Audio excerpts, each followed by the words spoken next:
दरअसल जल बोर्ड से जुड़े मनी लॉन्ड्रिंग के मामले में दिल्ली के वजीर आला अरविंद केजरीवाल को बुलाया गया है, समन जारी किया गया है। आज उनको पेश होना है। कल दिल्ली के सीएम केजरीवाल को समन भेजा गया था और एक साथ ईडी की तरफ से 2 समन भेजे गए हैं, जिसमें एक समन दिल्ली जल बोर्ड से जुड़ा हुआ है तो दूसरा शराब घोटाला केस में भेजा गया था। शराब घोटाला केस में बहरहाल 21 मार्च को पूछताछ के लिए बुलाया गया है, लेकिन आज खासा सरगर्मी देखने को मिलेगी क्योंकि आज दिल्ली जल बोर्ड घोटाले को लेकर दिल्ली के सीएम अरविंद केजरीवाल को समन जारी किया गया है और केजरीवाल को ईडी ने एक साथ 2 समन जारी किए हैं। तो वहां यही इसी के चलते एक तरफ लोकसभा इंतखाबात की सरगर्मियों में तमाम तरह सियासी पार्टियां मुलव्वस नजर आ रही है, तो दूसरी तरफ अरविंद केजरीवाल की मुश्किलें बढ़ने का इम्कान पर है। जल बोर्ड मनी लॉन्ड्रिंग केस में भी दिल्ली के सीएम अरविंद केजरीवाल को समन जारी किया गया है और इसको लेकर कल खासा सियासत देखने को मिली थी। आम आदमी पार्टी ने कहा कि ये गैर कानूनी तरीके से समन जारी किए गए हैं, ये समन गैर कानूनी है, तो वहीं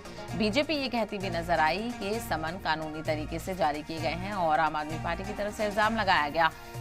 कि जैसे जैसे लोकसभा चुनाव करीब आ रहे हैं अरविंद केजरीवाल को गिरफ्तार करने की पूरी कोशिश की जा रही है और जांच एजेंसियों का इस्तेमाल इस काम के लिए किया जा रहा है। तो मरकजी हुकूमत पर जमकर आम आदमी पार्टी के लीडरान बरसते हुए नजर आए, तो वहीं आम आदमी पार्टी लीडर आतिशी ने भी इन समन को लेकर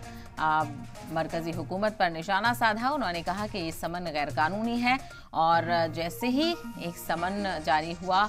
उसके बाद दूसरा समन भी आ गया, जिसकी जानकारी भी आम आदमी पार्टी को नहीं थी।